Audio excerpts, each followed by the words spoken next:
Você já pensou por que no Brasil inteiro a violência impera? Onde roubos, assaltos, estupros e todo tipo de crime hediondos são realizados à luz do dia, as pessoas são literalmente caçadas pelas ruas enquanto nenhuma ação é tomada pelo governo federal. Essa pergunta não tem uma resposta só. E com certeza não é por irresponsabilidade, pois se fosse só isso pelo menos alguma ação seria tomada, mesmo que paliativa. A primeira resposta, e a mais simples, que não é o assunto central desse vídeo e não vai ser explorada, é que com a pressão que a sociedade vive com a falta de segurança própria e da família, diminui a pressão dela sobre os casos de corrupção no governo que há mais de uma década tem sido revelado um novo a cada semana. Também porque a polícia é um obstáculo àqueles que desejam tomar o poder. Os comandos das Forças Armadas já sucumbiram ao governo, tanto que já estão sob o comando do guerrilheiro comunista, Aldo Rebelo. Ao contrário do que muitos insistem em dizer, o artigo 142 da Constituição Federal não dá chance de tomada do poder executivo ou legislativo pelas Forças Armadas. E foi até motivo de piada do general Vilas Boas, que rindo pediu que lhe ensinassem como fazer tal intervenção. Vejam o que o artigo diz. As Forças Armadas, constituídas pela Marinha, pelo Exército e pela Aeronáutica, são instituições nacionais permanentes e regulares, organizadas com base na hierarquia e na disciplina, sob a autoridade suprema do Presidente da República, e destinam-se à defesa da pátria, à garantia dos poderes constitucionais e, por iniciativa de qualquer destes, da lei e da ordem. Repito, autoridade suprema do Presidente da República, ou seja, só o Presidente da República pode pedir uma ação ou intervenção, dita constitucional, seja ela para a defesa da pátria de uma ação estrangeira ou tentativa interna de tomada de poder de forma inconstitucional. E quem decide se é ou não constitucional é o Supremo Tribunal Federal. Ou seja, se a justiça estiver politizada em favor da presidente, ninguém tem autorização de mobilização das Forças Armadas. Mas você acha realmente que precisamos depender das Forças Armadas?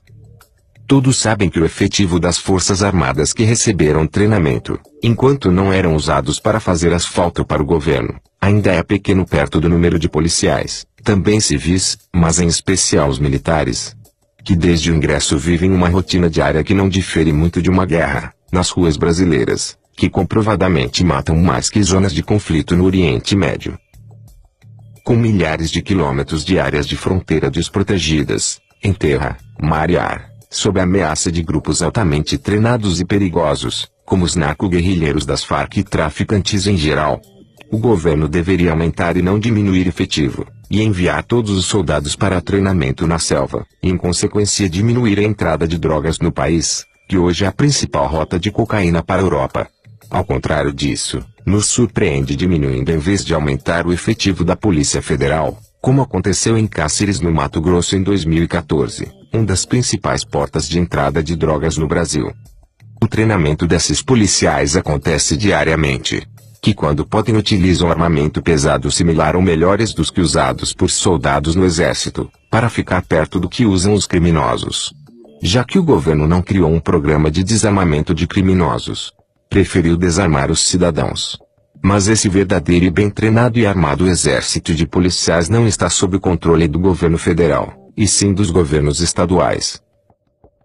Esses homens e mulheres, que podem ser seus filhos, pais, irmãos, amigos, vizinhos, ou seja, pessoas simples que muitas vezes são mal remunerados, vivem em situação precária e alguns em comunidades dominadas pelos criminosos que combatem, não podem ser demitidos pelo governo federal. Não fica difícil perceber que esses policiais, que vivem a mesma situação caótica do país como qualquer cidadão, pode ser um empecilho para qualquer tentativa de perpetuação no poder.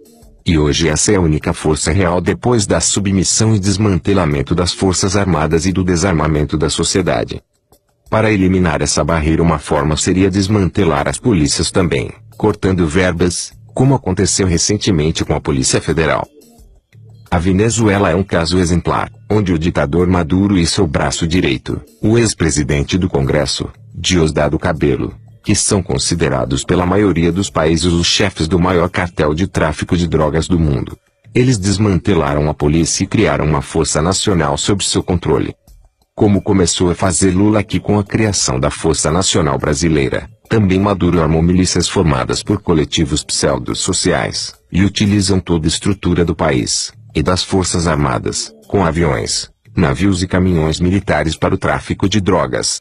Enquanto oprime e faminta a população, que são assassinados quando protestam, quando não são presos e torturados. Os poucos militares que são contra essa prática hoje fogem do país e ajudam a polícia de vários países a interromper essas rotas. Já cooperaram inclusive para a prisão do filho e sobrinho de Maduro que tentavam enviar meia tonelada de cocaína para os Estados Unidos. Uma narcoditadura apoiada pelo governo brasileiro, ou melhor, pelos partidos de base do governo brasileiro. Já que a sociedade brasileira não apoia ditaduras assassinas e antidemocráticas. Qualquer ligação que tenha lhe vindo à mente sobre o tráfico de drogas institucionalizado pelo governo venezuelano, o apoio brasileiro à ditadura assassina daquele país, e as fronteiras abertas do Brasil que serve de porto para as drogas, não deve ser mera coincidência. Outra forma de colocarem polícias estaduais sob a mão do governo, como fizeram com as Forças Armadas, seria acabar com elas e torná-las uma só. E isso já está em andamento e inclusive foi programa de governo de Dilma na eleição de 2014. Lembre-se. Já afirmei antes e reafirmo agora. O governo federal vai entrar com toda a força na questão da segurança pública. E para que isso possa acontecer, vamos propor uma mudança na Constituição. Pois hoje, por lei, a segurança pública é uma responsabilidade dos governos estaduais. Quero fazer o que nenhum presidente fez antes. Criar um modelo de segurança integrada entre todas as polícias, sejam elas federais ou estaduais, com o apoio das Forças Armadas.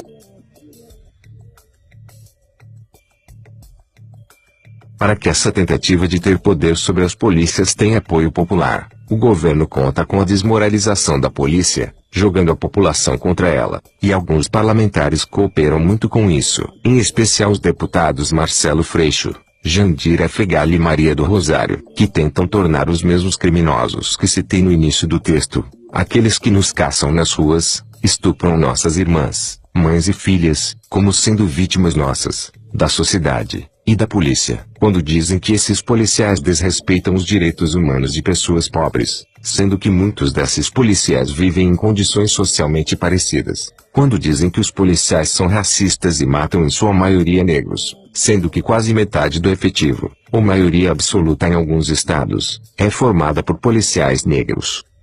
Polícia essa que podem haver desvios, como ocorre em qualquer profissão, mas que ainda é nossa última defesa contra o domínio completo da marginalidade, inclusive institucionalizada. Mais do que nunca, a polícia deve ser apoiada,